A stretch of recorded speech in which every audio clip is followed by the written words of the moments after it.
Je m'appelle Lisa, je suis thérapeute en nutrition et naturopathie. Avant que ce soit mon métier, c'est une très grande passion, c'est quelque chose qui m'anime depuis très très longtemps, depuis plus de 10 ans maintenant. Je pense que si je suis là ce soir, c'est parce que j'ai toujours été passionnée par l'alimentation végétale, parce que je pense qu'on est dans un monde qui change. Et après, je vais rentrer dans les détails. Mais voilà, D'accord, dans un monde qui change et il y a des prises de conscience à prendre. Donc voilà, je pense que c'est pour ça que je suis là ce soir. d'accord, Après, au-delà de mon métier de thérapeute, ce que j'essaye de faire, que ce soit à travers les réseaux et puis le contenu que j'essaie de produire, c'est vraiment d'informer les gens, de leur redonner en fait les moyens d'être libres, d'être autonomes, d'être plus à même aussi de comprendre ce que leur disent leurs praticiens de santé ou leurs médecins, de mieux connaître leur corps. Je pense que c'est par là que ça passe en fait. C'est-à-dire, moi je dis toujours, le but c'est de vous, enfin, voilà, qu'ils soient au mieux de leur forme, oui, mais qu'ils reprennent leur santé en main en fait. C'est vraiment ça. d'accord, Voilà, c'est vraiment cette vision-là plutôt que de donner, on va dire, des recettes toutes faites, des solutions toutes faites ou des trucs dogmatiques, quoi. Voilà. d'accord, très bien. Bah, merci. On va attaquer dans le vif du sujet. Oui. J'ai eu quelques questions. Les oméga 3 6, on en a déjà un petit peu parlé. Je pense qu'on peut vite fait refaire un tour parce qu'on a eu la question. Il y a l'équilibre oméga 3 et 6, en fait, qui est Oui, important à avoir pour pas inflammer ton système. tout à fait. Et donc, très rapidement, tous les jours, il faut consommer, donc, comme on l'a dit, les graines de lin ou de chia, moulues fraîchement ou hydratées. Euh, Exactement. et Pour les oméga 3, là encore, il y a tout un discours qu'il est très bien qu'on aborde ce soir. En fait, dans les oméga 3, il faut comprendre qu'il y a les oméga 3 végétaux, d'accord, qu'on appelle les ALA, et on a les oméga 3 animaux, qui sont EPA, DHA. Désolée pour les noms un peu chelous, mais c'est important de comprendre.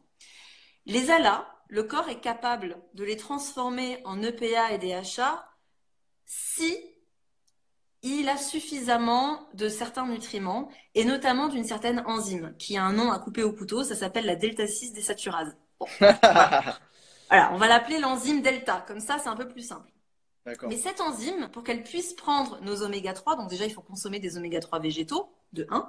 Ensuite, il faut qu'on ait suffisamment cette enzyme qui est produite au niveau du foie, notamment avec du fer, mais aussi du soufre. Mais le problème, c'est que si on a trop de métaux lourds, notamment du mercure au niveau hépatique, ben déjà la delta-6 désaturase, elle va pas se construire comme il faut.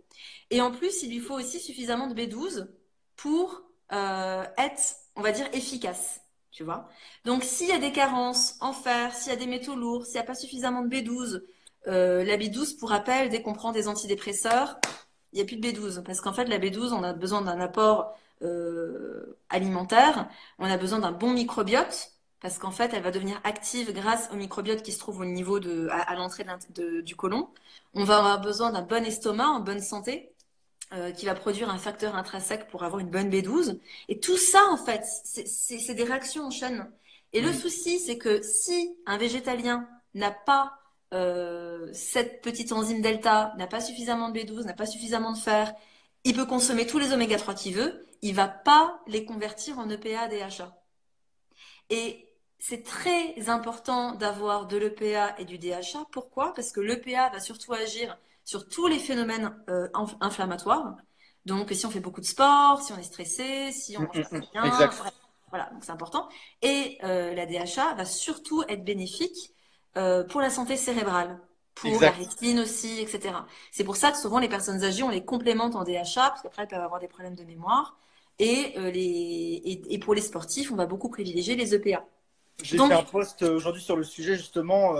Moi, je recommande à tous les végétaliens, même les non-végétaliens, vu tout ce que tu me dis, enfin, à part s'ils mangent suffisamment de poisson, de se supplémenter en EPA et DHA, en fait, à c'est cause de tout ça. c'est ça. Alors, en fait, le truc, c'est que c'est vrai que dans les algues, aujourd'hui, on arrive à travers les algues à trouver de l'EPA, DHA. Le seul inconvénient qu'il peut y avoir, c'est que dans les algues, tu vas avoir beaucoup de DHA, donc mémoire très bien, mais très très très peu de EPA. C'est le seul inconvénient. C'est-à-dire que quelqu'un qui a un gros statut inflammatoire, qui, voilà, par exemple, une inflammation digestive, fait beaucoup de sport, est très stressé, gère mal son stress, parce que le stress, c'est vraiment une question de comment est-ce qu'on le perçoit et comment est-ce qu'on le gère. Si on perçoit notre stress positivement, il va pas du tout avoir les impacts nocifs que peut avoir un stress perçu négativement. C'est hyper important. Euh, Voilà, une personne comme ça, avec une inflammation un peu au taquet, la complémenter en EPA, voire même en huile de poisson, ça, ce sera pas du luxe, tu vois. Ma vision de la nutrition est à la fois scientifique et très pragmatique, parce que ben, macronutriments, micronutriments, ce que nous dit la science, c'est important. J'ai une vision naturopathique et je fais de la nutrithérapie, c'est-à-dire que j'essaie vraiment d'accompagner des fois certaines pathologies avec le pouvoir de l'aliment. Et je m'intéresse aussi à tout ce qui est énergétique. C'est-à-dire qu'il y a des aliments qui nous ancrent, il y a des aliments qui nous élèvent, tu vois. Il y a vraiment cette notion énergétique qui est un peu plus chez père pour certaines personnes, mais pour moi, c'est vraiment essentiel parce qu'en fait, c'est une vision holistique de la, ne serait-ce que de la nutrition pour parler que nutrition. Et en fait, j'ai mon enseignant de nutrition était un biologiste et il s'est beaucoup intéressé à l'effet placebo et surtout à l'impact que peut avoir la croyance de la personne qui fait l'étude sur son résultat. Et il nous disait en cours qu'en fait, très souvent, quand la personne part, pas de manière neutre, mais déjà avec une envie de chercher quelque chose, elle a beaucoup plus de chances de trouver ce qu'elle a envie de trouver.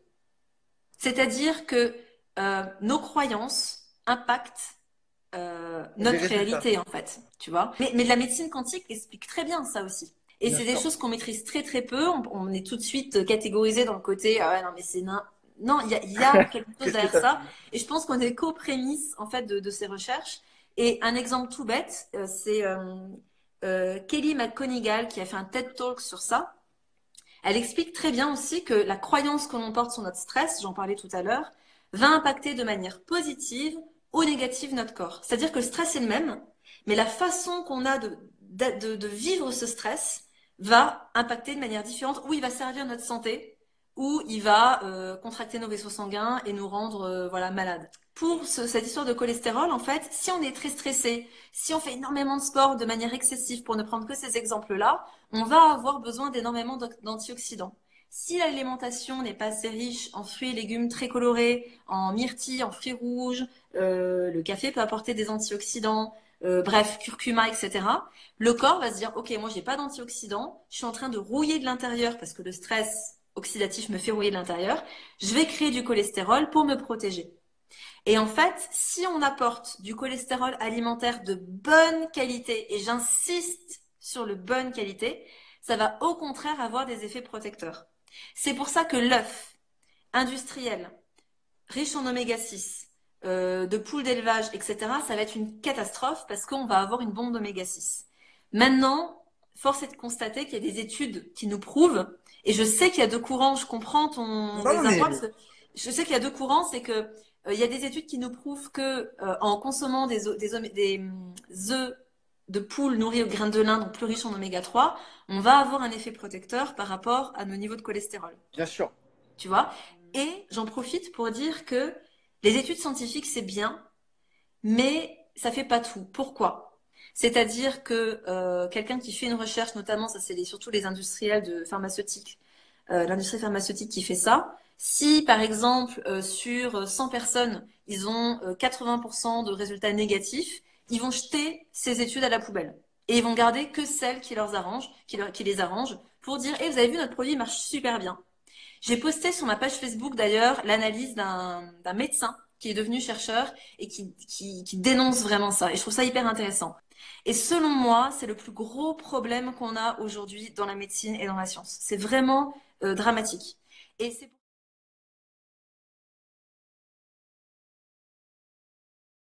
The academic publishing environment is very different now.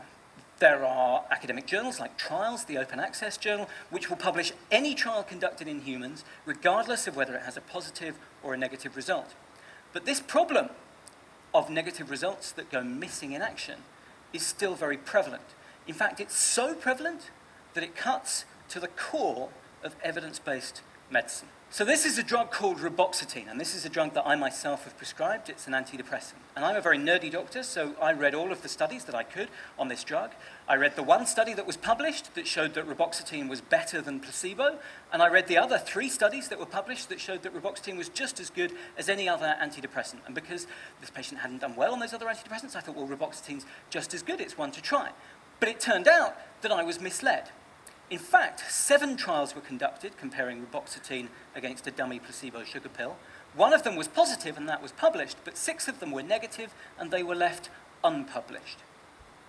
3 trials were published comparing reboxetine against other antidepressants, in which reboxetine was just as good, and they were published, but 3 times as many patients' worth of data was collected, which showed that reboxetine was worse than those other treatments, and those trials were not published. I felt misled. We were misled. And this is a systematic flaw in the core of medicine. In fact, there have been so many studies conducted on publication bias now, over 100, that they've been collected in a systematic review, published in 2010, that took every single study on publication bias that they could find. Publication bias affects every field of medicine. About half of all trials, on average, go missing in action, and we know that positive findings are around twice as likely to be published as negative findings. This is a cancer at the core of evidence-based medicine. Écoute, à refaire. Ouais, à refaire, bien sûr. Bon, merci beaucoup, merci à tous. Merci à tous pour votre présence, prenez soin de vous et à bientôt. Ciao, ciao.